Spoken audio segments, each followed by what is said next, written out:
Mar, por nos conceder esta oportunidade nesta manhã.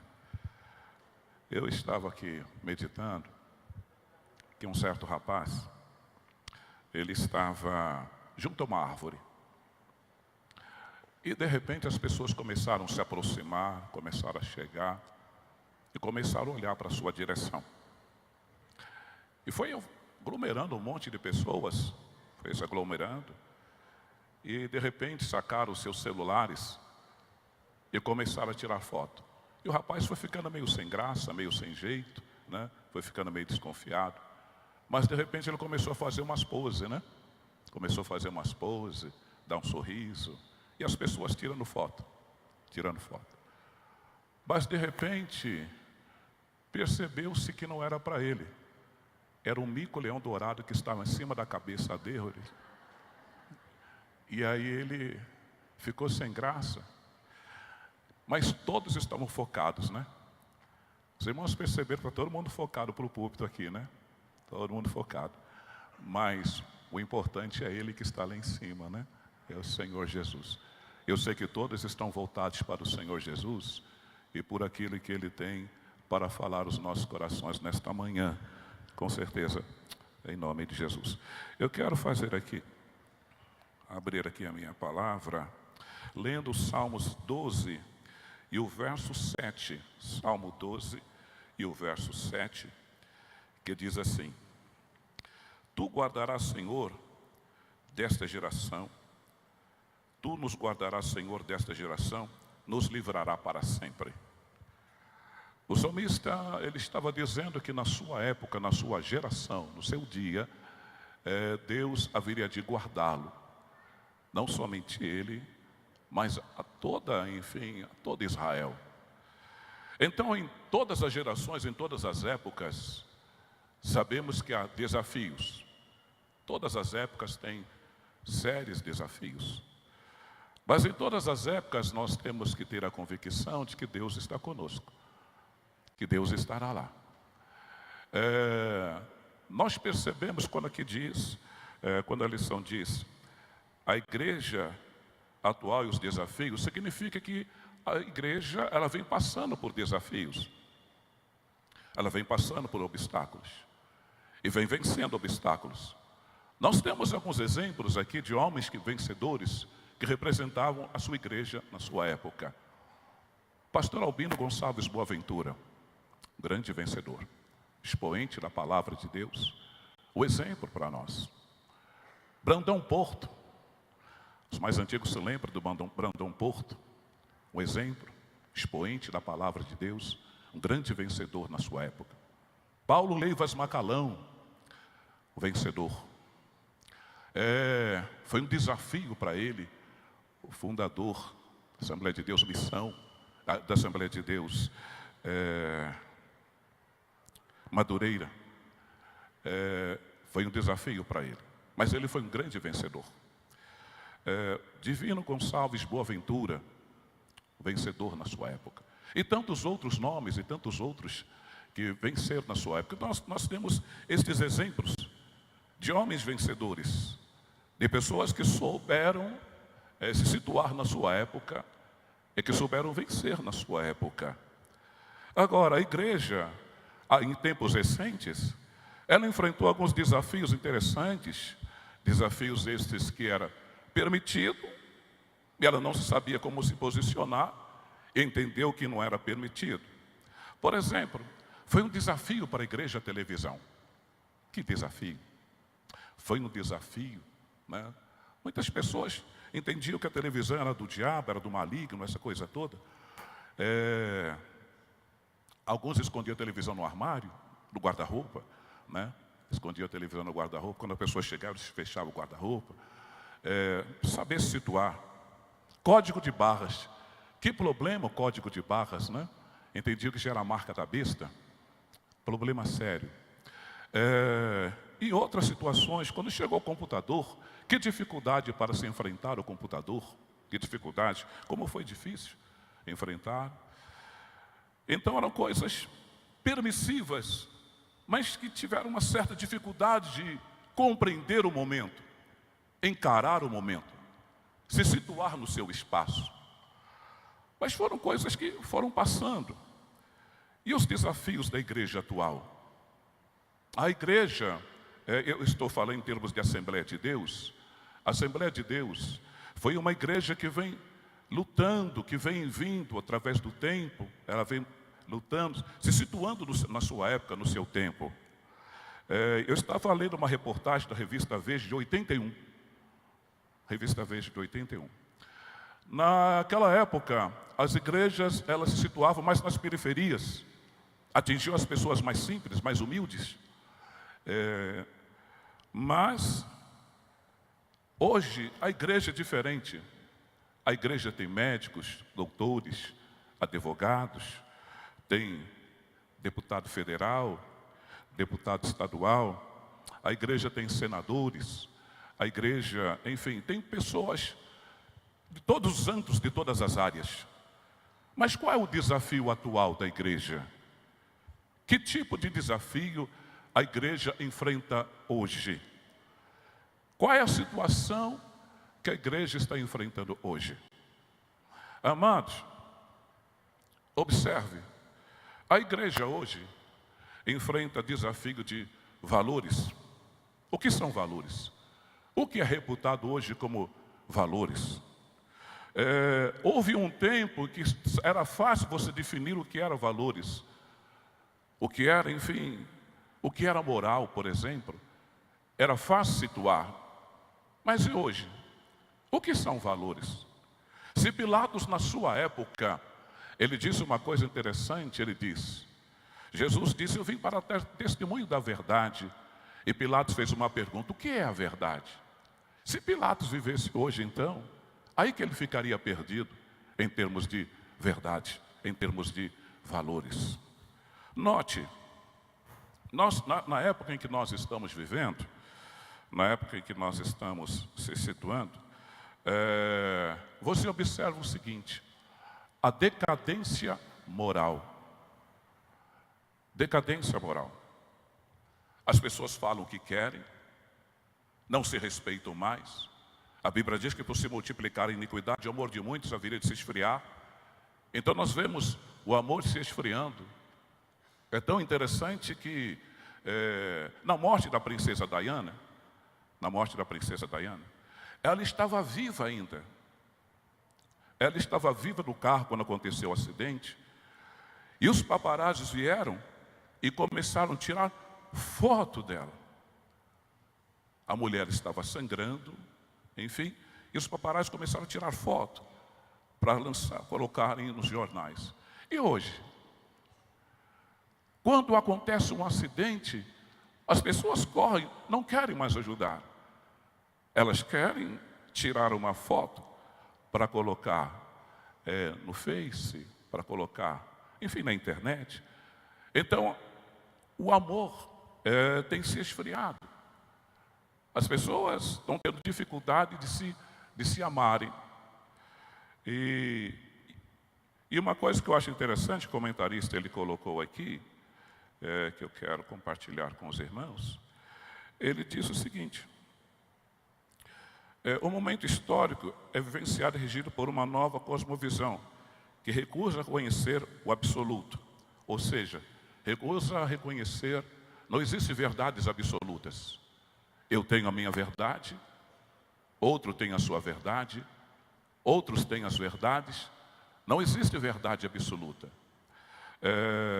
Cada um entende uma coisa por verdade, mas uma coisa nós sabemos, Jesus ele veio para dar testemunho da verdade. Jesus é a verdade. Ele é a única e exclusiva verdade. Note, o crescimento do islamismo. Por que o islamismo cresce? Por que está havendo o crescimento do islamismo?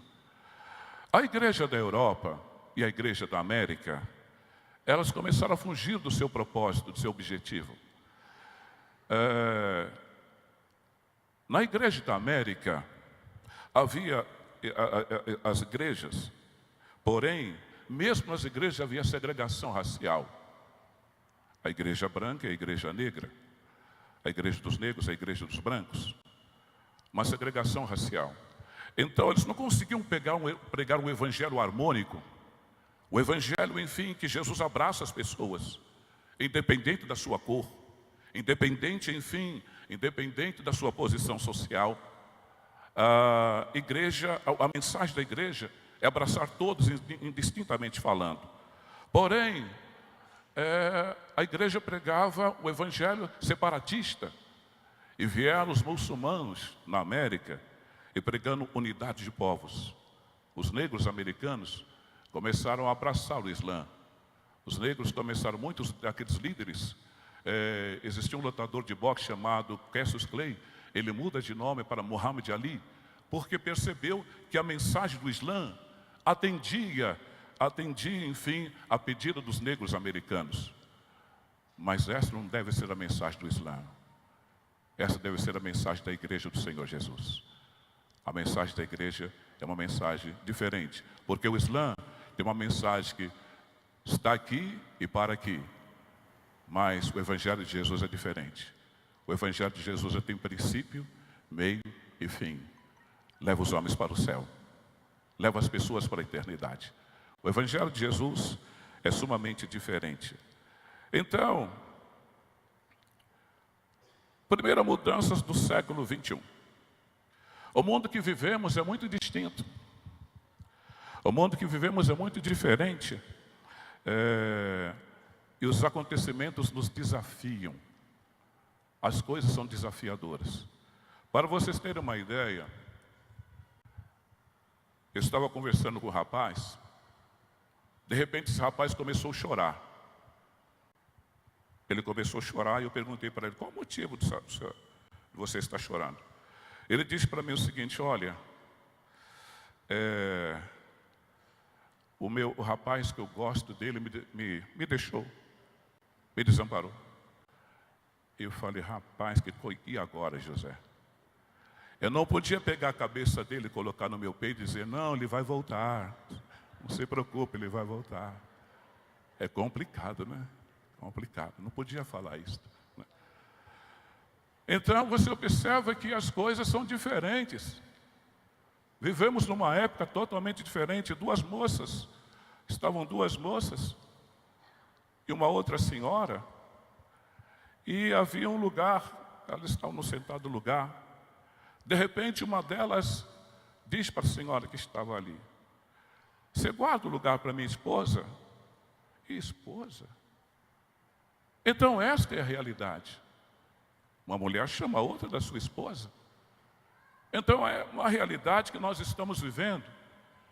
Esse é o mundo em que a igreja está situada. Esse é o mundo que a igreja está enfrentando, um mundo totalmente diferente. E como pregar e como pregar neste momento? O que fazer neste momento? É comum hoje ter um lar evangélico em que um filho está envolvido com drogas. Não é culpa dos pais. O mundo hoje se ficou forte demais.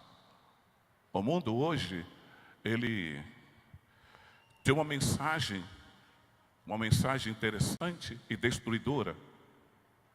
Muitos pais hoje sofrem com filhos que se envolveram com homossexualismo.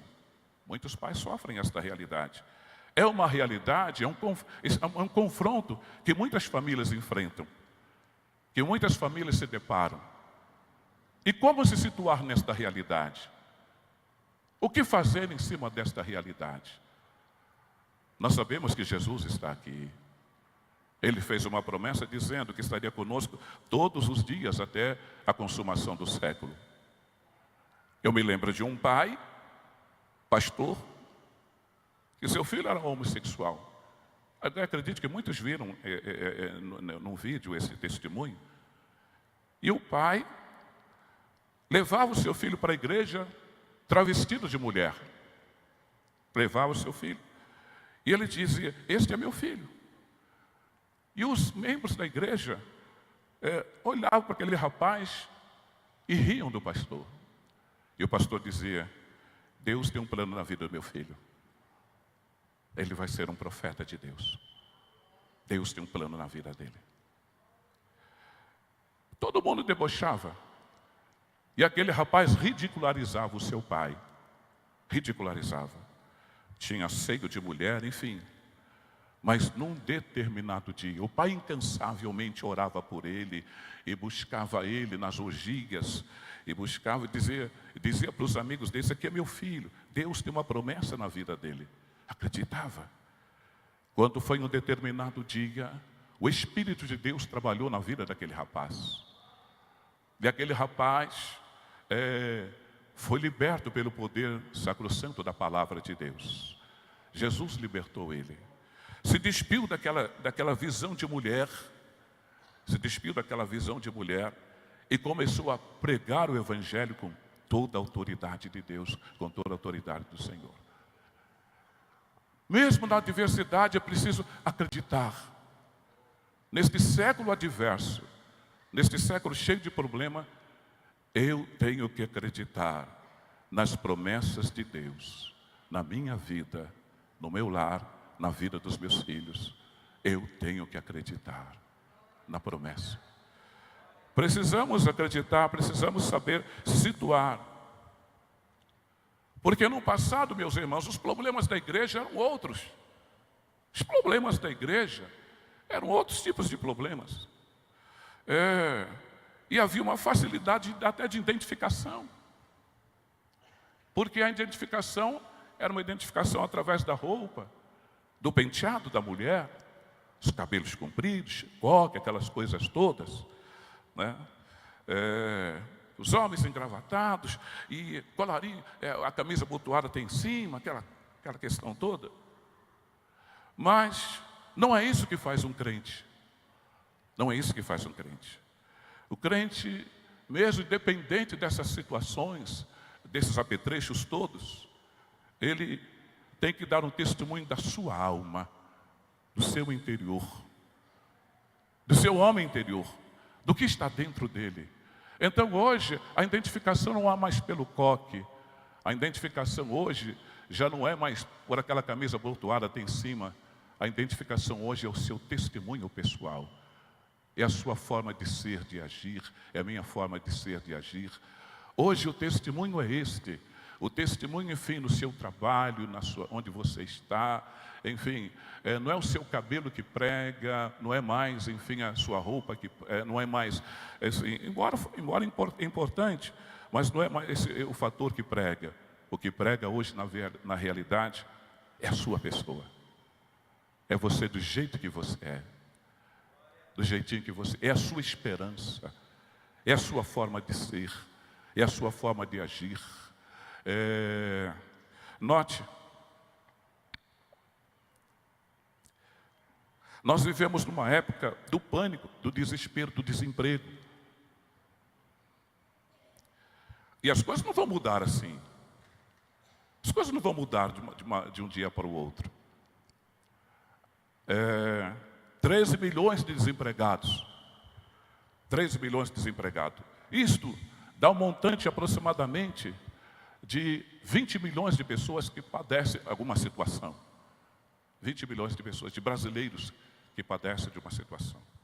E isto gera uma coisa, irmãos, isto gera algo, gera inquietação, medo, transtornos de uma série de males. E, consequentemente, as pessoas ficam apreensivas. As pessoas estão apreensivas, com medo. E o medo vai gerando o quê? Depressão. Quantas pessoas depressivas? Quantas pessoas que estão passando por este problema? Eu estava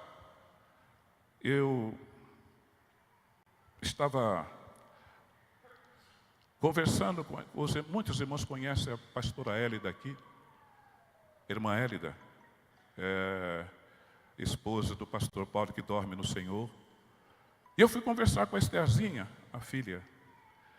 Quando eu fui conversar com ela, eu percebi que a sua voz estava baixinha. Quase não dá para ouvir a voz da Estherzinha.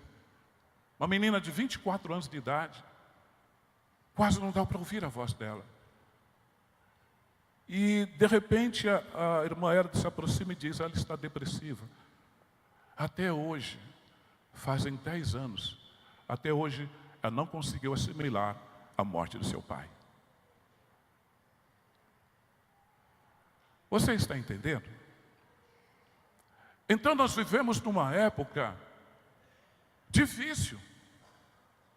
Uma época muito difícil. E uma época em que eu preciso extravasar aquilo que Deus colocou no meu coração chamado amor. Eu preciso abraçar você. Eu preciso apertar a sua mão. Eu preciso orar por você. E você precisa orar por mim. Nós estamos vivendo numa época, irmãos, que o mundo mudou, mas você não pode mudar o amor de Deus no seu coração. O mundo mudou. As conversas hoje são outras. O estilo de conversar hoje é diferente. As redes sociais estão aí. E eu achei interessante que tinha um cantor que fez muito sucesso, um cantor evangélico que fez muito sucesso. Não vou citar o nome. Que fez muito sucesso aí. Mas depois ele caiu numa situação delicada. E nas redes sociais começaram a acabar com ele. Não eram descrentes, mas eram crentes. Começaram a acabar com ele na rede social. Mas ele volta. E aí perguntaram para o bispo se podia trazer ele. E o bispo disse, pode trazer.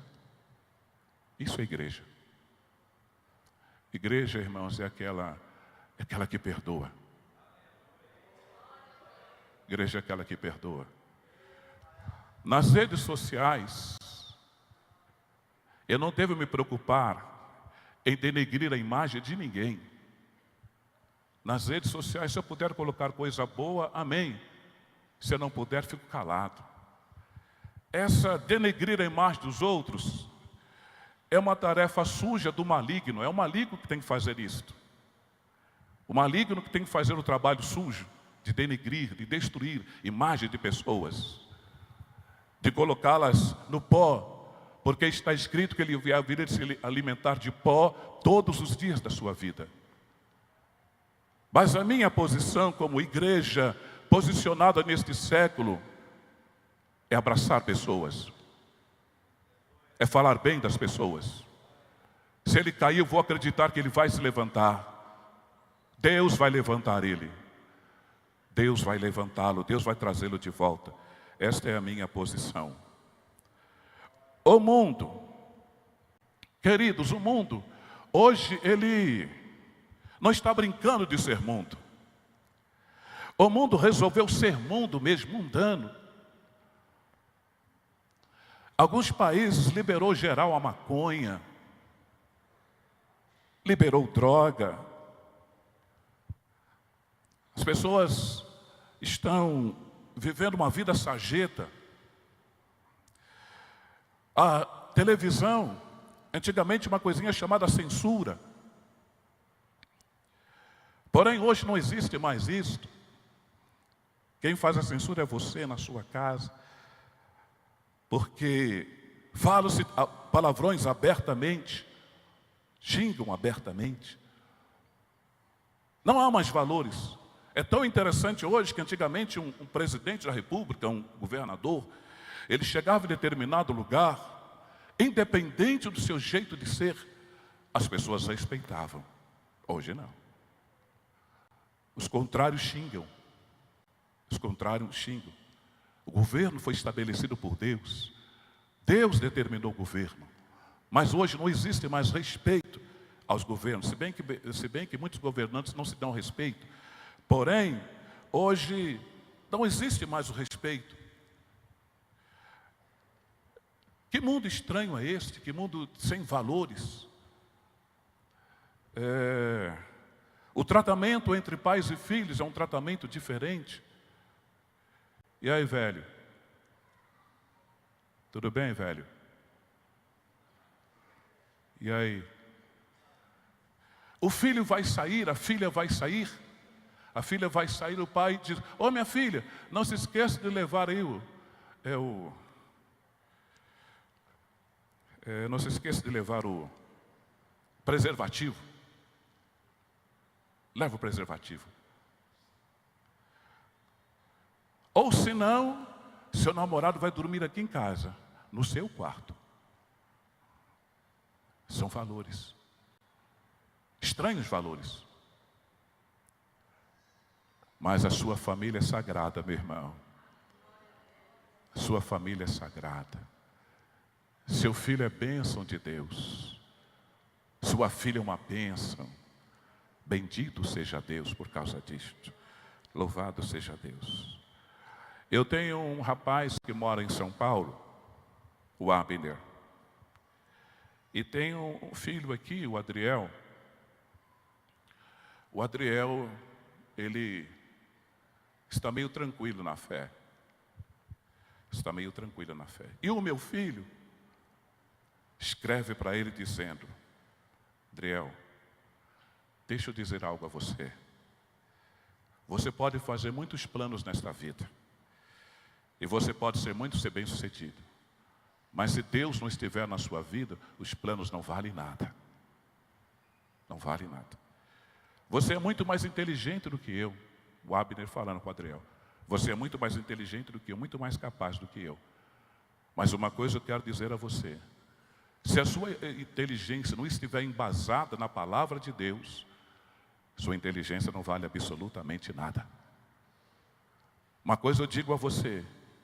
Deixa Jesus firmar no seu coração. Não brinque com a sua época. Deixa Jesus firmar no seu coração. Você está entendendo? O mundo, ele não está brincando de ser mundo.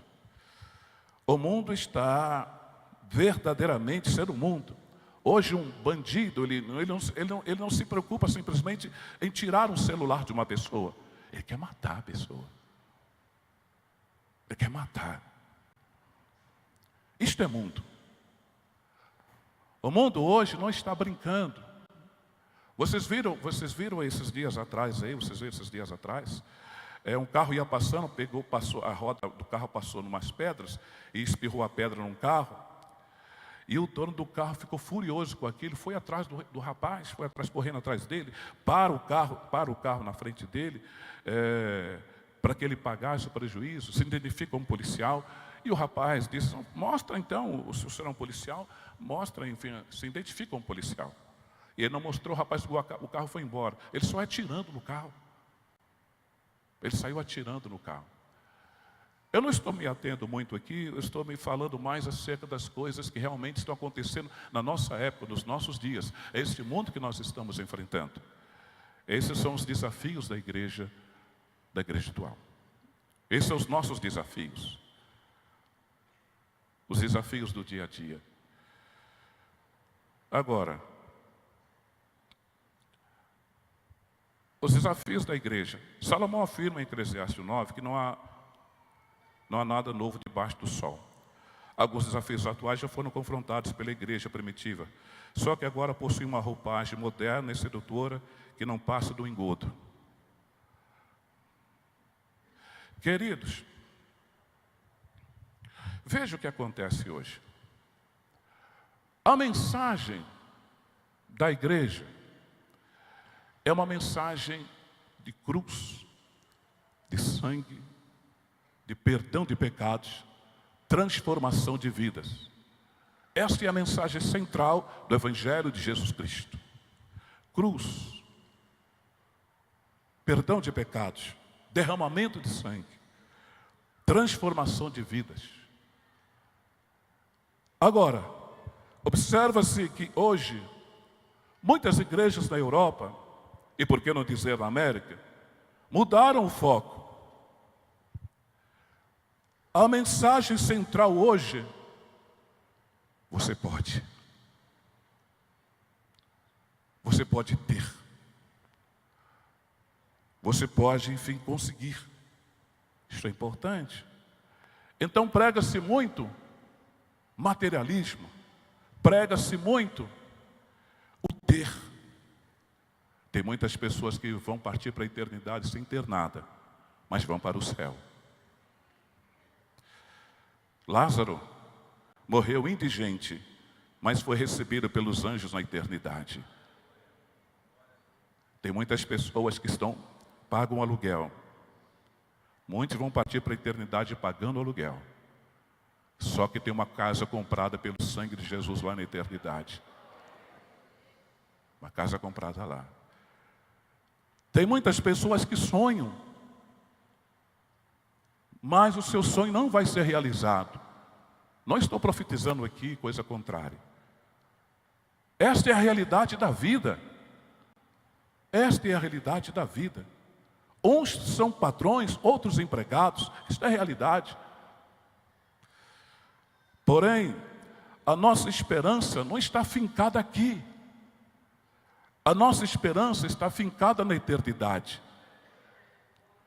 O meu negócio é que Jesus volte e eu seja arrebatado, e louvado seja Deus por isto. Jesus, ele fez uma promessa dizendo: na casa do meu pai há muitas moradas. Há muitas moradas. Os discípulos, eles tiveram dificuldade para entender a mensagem de Jesus. Eles tiveram dificuldade para entender isso. Um queria sentar à sua direita, outro à sua esquerda. Não era isso que Jesus estava querendo transmitir para eles. Eles queriam um reino terreno. Eles queriam um reino aqui. Bendito seja Deus que nos dá condições de sobreviver. Bendito seja Deus que dá propriedades, carros. Bendito seja o Senhor. Mas a preocupação do Senhor Jesus não é esta. Ainda que Ele nos abençoe, ainda, enfim, que Ele capacite, que dê inteligência, mas o foco principal do Senhor Jesus é conduzir pessoas para a sua glória, para a eternidade. Este é o foco. Esta é a visão de Jesus. Mas a igreja da Europa e a igreja da América perdeu este foco e começou a centralizar a mensagem embasada em outras coisas. Mas a Bíblia diz que o Senhor vela por sua palavra para cumprir. E quando se foge do foco, o que acontece? A igreja vai perdendo, a igreja, eu digo quatro paredes, porque a igreja, enfim, ela nunca perde, mas vai perdendo o foco. E as igrejas levantadas por Finney, Spurgeon, tantos pregadores ingleses, essas igrejas estão fracassadas, porque o foco central da mensagem foi mudado. O foco foi mudado. As igrejas fracassaram. Na América a mesma coisa. Rios de dinheiro são pregados. Rios de dinheiro, riqueza, prosperidade, essa coisa toda. E a igreja foi perdendo o seu foco. Foi perdendo a visão. O tema central: cruz, sangue, libertação de pecadores, transformação de vidas. Carro não transforma vidas. Bens não transformam vidas. O que continua transformando vidas é a palavra de Deus, é o sangue bendito do Senhor Jesus. Isso transforma vidas. Isso leva pessoas para o céu. E volto a repetir, é importante que as pessoas conquistem, tenham os seus valores. Mas esse não é o alvo principal. Esse não é o objetivo principal. Note, uma certa feita, Melquisedeque, Davi ele volta, Davi ele vem voltando, depois da perseguição do seu filho Absalão. Davi ele vem voltando, e quando ele volta, lá estava Melquisedeque, Mefibosete, desculpem, Mefibosete, é a idade. Lá estava Mefibosete. E Davi perguntou a ele: por que você não foi me abraçar? Por que você não foi me recepcionar? Senhor, o teu servo é coxo. Teu servo não consegue andar. Então, faz o seguinte, pega as terras. Divide as terras lá com o seu servo, aquele que tomou as terras de você. Pega as terras, divide elas. Ele disse: Senhor, não precisa. O importante é que o Senhor voltou. Isto me basta. Eu queria que o Senhor voltasse. Isto me basta. Sabe o que significa isto? O que eu quero é que Jesus volte. E é isso que basta. Eu quero que Ele volte. A esperança está centrada nele.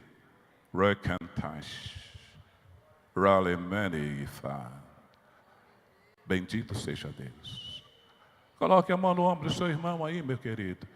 Diga isto a ele: o importante é que ele volte. É isso que é importante. Que ele volte.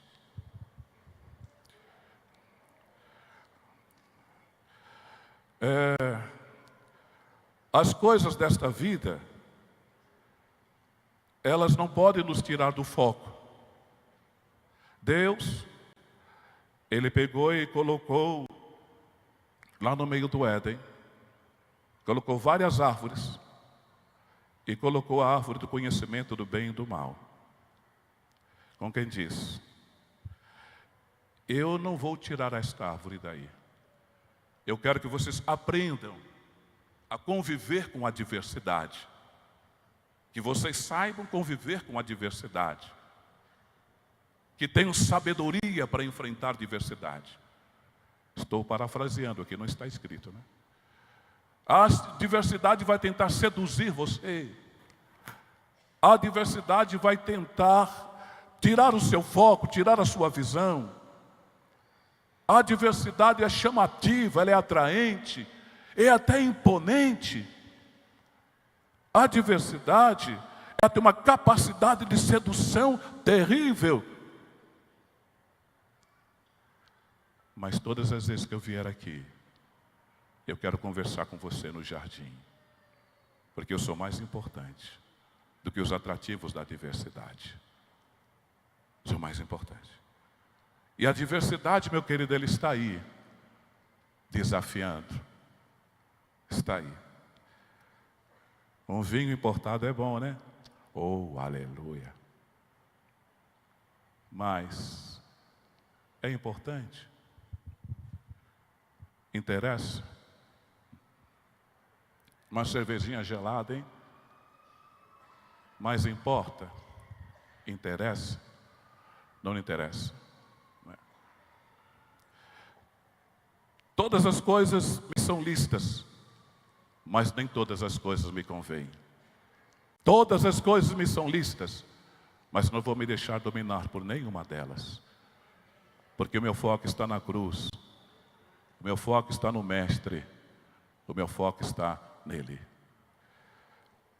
Sabe aquela ocasião que o Senhor Jesus ele foi levado para o pináculo e todas as coisas foram lhe oferecidas? Essas coisas continuam acontecendo. Alguém chegou para o Elvis, um pastor chegou para o Elvis Presley e disse a ele: Elvis, chegou o tempo de você voltar. Chegou o tempo de você voltar para a igreja. Ele dizia: eu quero voltar, eu gostaria de voltar, mas eu não posso. Eu assinei um contrato com a minha gravadora. Eu não posso. É voltar atrás. Elvis morreu cantando hinos evangélicos. Cantando hinos.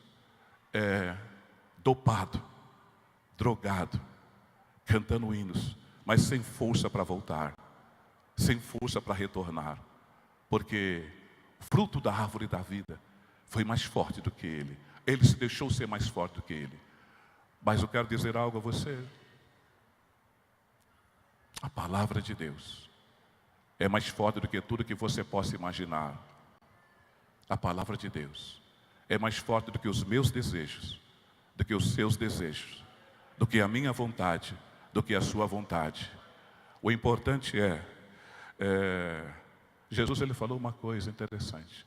Ele disse para o Pai, ele disse: Pai, se for possível, faça de mim este cálice, todavia seja feita a tua e não a minha. Eu estou cheio de vontade aqui dentro, muitas vontades. Imagina um homem zarrão desse tamanho, com 1,92 m, cheio de vontade. A velhice não impede você de ter vontade, não. Continua latente, forte, lutando contra você, lutando. Mas as vontades do Senhor têm que ser mais fortes. Você tem vontades aí dentro de você, elas lutam contra você. Elas lutam contra você. Porque há uma lei nos seus membros que batalha contra a lei do seu entendimento. Elas estão aí, pelejando contra você. Mas você é mais forte do que elas em Cristo Jesus. Muito mais forte. Fique de pé, por favor. Se coloca de pé.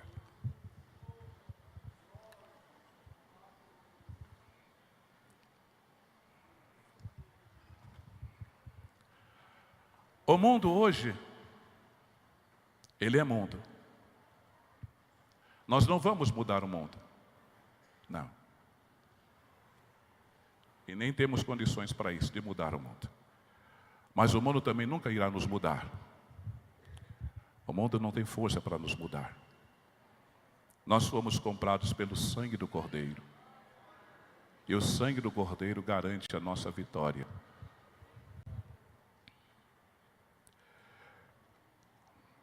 10 leprosos. Eles queriam ser curados. Receberam a cura e foram embora.